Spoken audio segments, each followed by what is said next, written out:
Queridos filhos e filhas da igreja, poucos se dão conta de que nas notas de dólar há sempre uma frase. Podemos colocar aí? Olha lá. Nas notas de dólar está escrito: In God we trust. Confiamos em Deus. E é muito interessante porque não está escrito In God we believe. Em Deus acreditamos.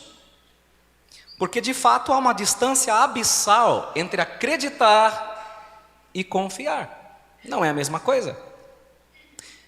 Abrão era um nômade que partiu de um país distante e se deslocou durante anos de um lugar para outro como um retirante sem rumo. Na leitura de hoje, Abrão já está bastante idoso e não tem filhos.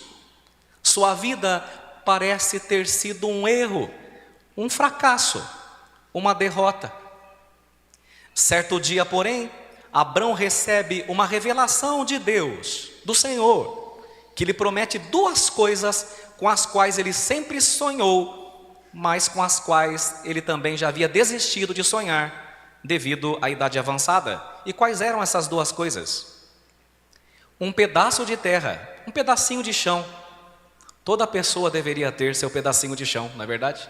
Não ficar implorando, porque Deus deu a terra para todos. Não sei quem foi que inventou que a gente, né, não tem direito se a terra é de todos, né? E o segundo sonho de Abrão, uma descendência que fosse tão numerosa como as estrelas do céu. Interessante, Abrão sonhava grande. E isso é bom, viu, gente? José, o príncipe do Egito, foi criticado pelos irmãos porque era um sonhador. Guardem o que eu vou dizer a vocês. Deus ama os sonhadores e trabalha com eles, viu? Deus ama os sonhadores e trabalha com eles. Guarde isso. O problema é que Abrão, coitadinho, até com justificativa, né? Foi parando de sonhar. A Bíblia diz que quando Deus se revela a Abrão, a Bíblia se refere a ele da seguinte maneira. Diga comigo. Abrão acreditou em Deus. Toda a igreja. Abrão acreditou em Deus. Mas o que será que essa palavra, o que a Bíblia quer dizer com Abrão acreditou em Deus? Porque muitos afirmam acreditar em Deus, simplesmente porque estão convencidos de que Ele existe. Contudo, a palavra de Deus vai nos dizer na carta de São Tiago, no capítulo 2, coloque para nós, Andressa, olha lá. São Tiago vai falar para nós no Novo Testamento: crês que há um só Deus e fazes bem. Continua vocês. Também os demônios creem e tremem. Vocês se lembram? Domingo passado o demônio leu até a Bíblia, né? Tem católico que não lê, né? Vai vendo, olha o grau. Aí São Tiago vai falar: tem um ser que sabe que Deus existe, é o Satanás, né? Mas será que eles creem do jeito que a gente está falando, né? Aí Tiago diz: assim se cumpriu a escritura que diz: Abraão creu em Deus, e isso lhe foi tido em conta de justiça, e foi chamado amigo de Deus. Vamos explicar um pouco melhor. Quando uma mulher diz: eu acredito no meu marido, certamente ela não está querendo dizer simplesmente: tenho certeza que meu marido existe. Isso é evidente, não é? Tem umas aqui que não acreditam muito, né? As suas palavras, as palavras da mulher, revelam, quando ela diz acredito no meu marido, não que o marido existe, não é verdade? Revela uma confiança sobre a fidelidade do marido. Se ela de fato acreditar em seu marido, ela permanecerá firme nessa sua convicção, mesmo que as aparências sugiram o contrário. Mesmo que as amigas digam: vi seu marido com outra lá na praça de alimentação do shopping. Se ela acredita, ela diz: não, eu conheço o marido que eu tenho. Se ela não acredita, ela vai conferir, é bem capaz, esse sem vergonha. Abrão mantém durante toda a sua vida, como Nossa Senhora, uma confiança sem limites em Deus. E é por isso que Abrão é chamado nosso pai na fé, e é um modelo para todos nós. A fé, queridos filhos, é a chave que move o coração de Deus. O autor da carta aos Hebreus vai nos dizer brilhantemente sobre a fé no capítulo 11, coloca lá, que a gente tem que estudar a Bíblia, viu gente? Estudar a Bíblia. Sem fé, continua vocês, É impossível agradar a Deus. Pois quem dele se aproxima precisa crer que ele existe. Olha que interessante o primeiro passo. Olha aí. Primeiro, crer que ele existe. Mas isso é bem óbvio, que basta só uma topeira para não saber que Deus existe. Que basta olhar a perfeição do mundo, tem que ser muito topeira. Mas veja, olha lá, saber que ele existe, óbvio, não é? Romanos capítulo 5 vai dizer para nós, São Paulo, que a gente tem que chegar ao conhecimento de Deus pelas coisas criadas, o mínimo de inteligência. Mas não só saber que ele existe. Continua. E que recompensa aqueles que o buscam. Porque pode acontecer de você saber que Deus existe, mas não acreditar que ele é seu amigo. Não acreditar que ele é fiel. Não acreditar que ele cumpre suas promessas. E essa fé de Abraão, ou Abraão, que depois Deus muda o nome dele, Deus responde com uma promessa. Santo Agostinho vai dizer para nós: fé é crer no que não vemos, e a recompensa dessa fé é ver o que cremos. Isso é brilhante. Fé é crer no que não vemos, e a recompensa dessa fé é ver aquilo no que nós acreditamos. E é interessante que depois de Deus ter feito a Abraão a sua promessa do pedacinho de chão, aliás, um pedação, né? Do Egito até o Eufrates, né? E também uma descendência numerosa como as estrelas, Deus sela a promessa fazendo um rito misterioso, que eu chamo de rito emblemático, para sancionar a promessa. Então, como nem todo mundo teve oportunidade de estudar a Bíblia e história e geografia de Israel, vamos explicar. Segundo os costumes dos antigos povos da Mesopotâmia, quando alguém queria estabelecer uma aliança ou fazer uma promessa comprometedora, era realizada uma cerimônia. Como que a cerimônia era feita? Se você prestou atenção na primeira leitura, já deu para sacar. Como que a cerimônia era feita? Pegava um animal e esse animal era esquartejado. Ele era dividido em duas partes. As pessoas envolvidas no juramento de fidelidade passavam entre os pedaços da carne. Então vamos imaginar? Você tem aqui esse tapete vermelho. Vamos fazer uma coisa bem visível, bem plástica, ainda mais de manhã que a turma quer dormir. Então veja, você tem esse tapete vermelho aqui, certo? Então, se eu fosse fazer um pacto, uma aliança com você, eu pegava um boi, uma cabra, né? Vamos imaginar um boi. Aí eu pegava o boi e botava aqui, o que eu fazia com o boi? Serrava o boi no meio, deixava a metade para cá, outra metade para cá, certo? Beta, vem cá me ajudar a fazer a promessa. Venha, Deus Dédete. O nome dela é Deus Dédete, sabiam? Mas a gente chama ela de Beta. Bem, tá aqui mesmo, ó. Então nós vamos selar um pacto. Segura aqui. Então, vamos supor, Beta, eu vou ser fiel a você, seu amigo leal, e todos os meus bens eu vou passar no seu nome. Só tenho dívida, filha, mas tudo bem, que seja. Vou passar no seu... E um jazigo, eu tenho um jazigo também. A única coisa que eu tenho. Glória a Deus, gostei. Muito bem, aí nós vamos selar um pacto. Como que o pacto era selado? A gente botava aqui cabrito, boi, né? Ovelha, serrava no meio, deixava um de cada lado, e nós dois fazemos o quê? Passava no meio. Certo? E por que passava no meio dos animais esquartejados? Sabe por quê? Quando a pessoa passava no meio, Beta, ela falava uma frase. Qual é a frase? Se eu não cumprir a minha parte no pacto, aliás, nós dois, se a gente não cumprir a nossa parte no pacto, que aconteça conosco o que aconteceu com esses bichos, que nós sejamos partidos no meio. Viu como era sério, Beta? Obrigado, Beta, pela sua atuação. Merece o Oscar. Vou fazer um pix para você.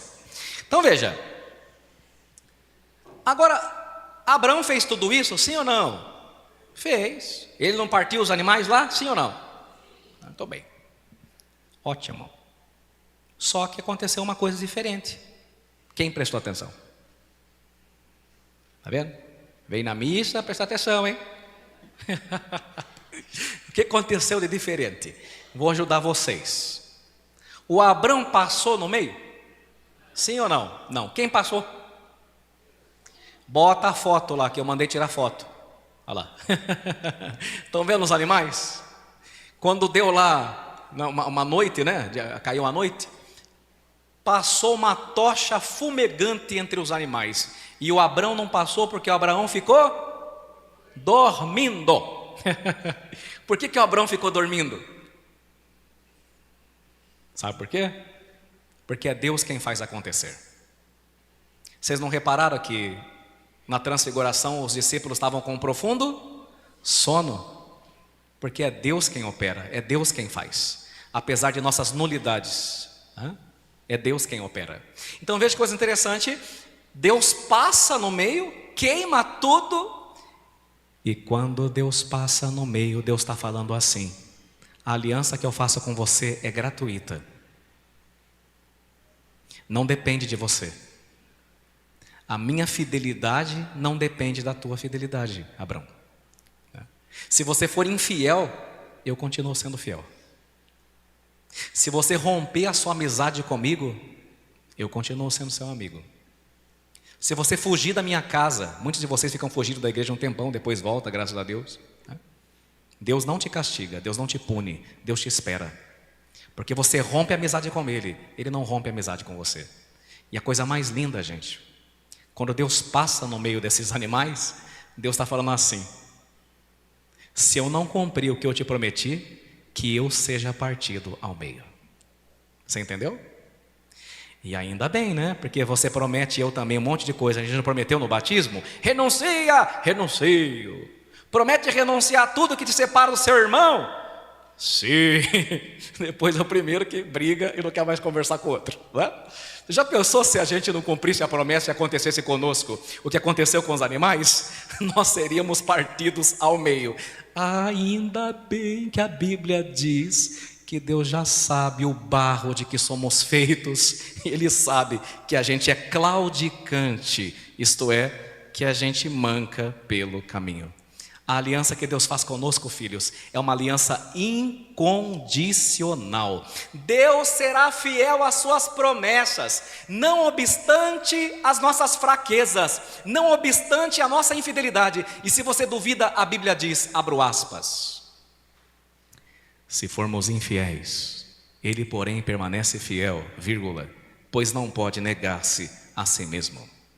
Que bonito, né? Mas o que tudo isso tem a ver com o Salmo, com a segunda leitura e com o Evangelho? Vamos lá terminar então. O Evangelho lança a luz sobre essa realidade da fidelidade de Deus, não obstante a nossa infidelidade, as dores e as provas que a gente vai passar. Então, para você entender hoje a transfiguração, pensa comigo. Pensa aí. Imagine só que você vai ao cinema, mas começa a assistir o filme do final para trás. Você perceberá que toda a trama, todas as dores e sofrimentos tinham um sentido, tinham um propósito. Agora de pouco mesmo eu recebi uma de vocês, ali na porta de entrada, antes da missa começar, e compreendo a tua dor. Porque o irmão dessa pessoa, com apenas 50 anos, deixando filhas, faleceu. Não é fácil. O que a gente pode fazer nesse caso? Rezar, oferecer a missa em sufrágio e abraçar a pessoa. Não mais que isso, né? Só que nós não estamos vendo o filme do final para trás. Então o mocinho apanha, não é isso? Comete injustiça, não é isso? E dá vontade de desistir. Mas você não tem o direito de pedir um ingresso de volta se o filme ainda não chegou ao final. Entende? Deus está falando que tudo vai ficar bem. A palavra diz: tudo concorre para o bem daqueles que amam a Deus. É isso que o Senhor está falando para nós. Então, veja que bonito. E é isso que está acontecendo hoje no Evangelho. Jesus mostra a sua glória. E um pouquinho da glória dele, os discípulos já caem por terra. Jesus mostra a glória para dizer assim: vamos ver um pouquinho o final do filme para vocês não desanimarem? Que no final a gente ganha. No final a gente ganha. Graças a Deus. Jesus sabia de tudo que ia sofrer. A cruz, além de cruel, era uma morte vergonhosa, ignominiosa. Era sinal de fracasso, era sinal de ponto final. Jesus sabia que seus discípulos não suportariam tão cruel realidade. Tanto é que eles deram no pé, né? Jesus sabia que os discípulos iam pensar: Deus fracassou, Deus não cumpriu suas promessas. Então Jesus lhes prepara, mostrando um pouquinho do final do filme. Os discípulos veem Jesus transfigurado, para que quando olhassem desfigurado, não perdessem a fé, não perdessem a esperança. E mesmo diante da dor, acreditassem que Deus é fiel às suas promessas. Essa pessoa que sepultou o irmão me disse, mesmo sem entender: padre, eu creio. É disso que nós estamos falando, filhos e filhas. Quando temos certeza do que vai acontecer no final, o medo do caminho desaparece e a gente aguenta qualquer parada. Compreendemos o longa-metragem de nossa vida. A pergunta que não quer calar hoje é: você acredita em Deus? É capaz de esperar como Abraão, contra toda a esperança, de continuar a crer, a despeito das evidências contrárias?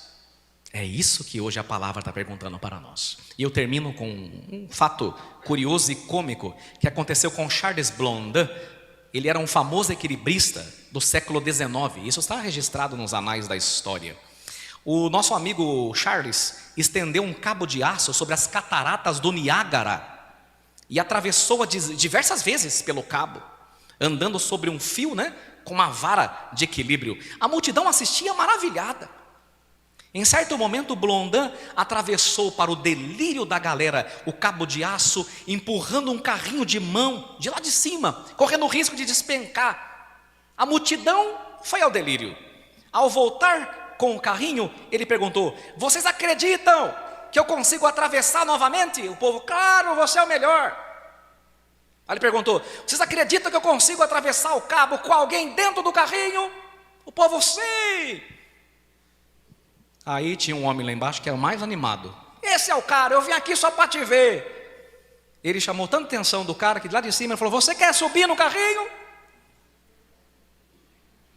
O homem baixou a cabeça, ficou sem graça e em silêncio, porque ele acreditava, mas ele não confiava. Entenderam por que eu disse: em Deus nós confiamos ou em Deus nós acreditamos? Em God we trust ou em God we believe?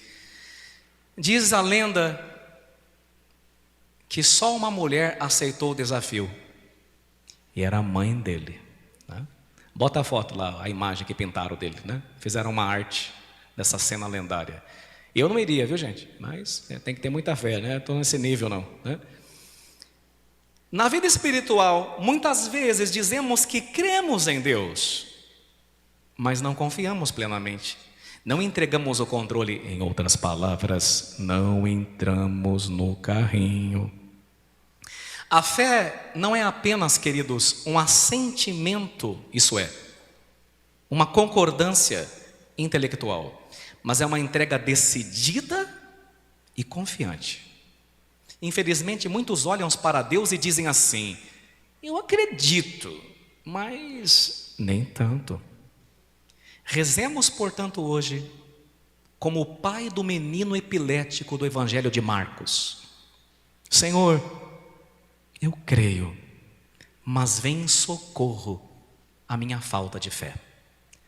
Assim seja. Amém.